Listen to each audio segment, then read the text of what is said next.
మొత్తం అందరం కూడా కళ్యాణ మండపానికి అయితే వచ్చేసాం. మార్నింగ్ అంతా పెళ్లి కొడుకు చేసే కార్యక్రమం ఉంటుంది, అంటే స్నాతకం జరుగుతుంది. దీని తర్వాత కాశీ ప్రయాణం అంటే అందరికీ తెలిసిందే కదా.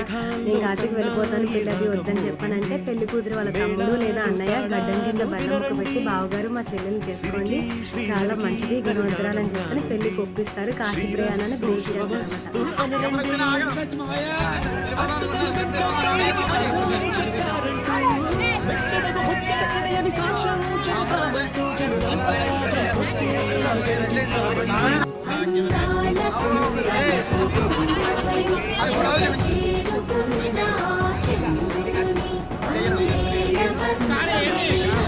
నిన్న మా చిన్నమ్మయ్య గారు పుష్పరాజ్ అస్సలు తగ్గేది.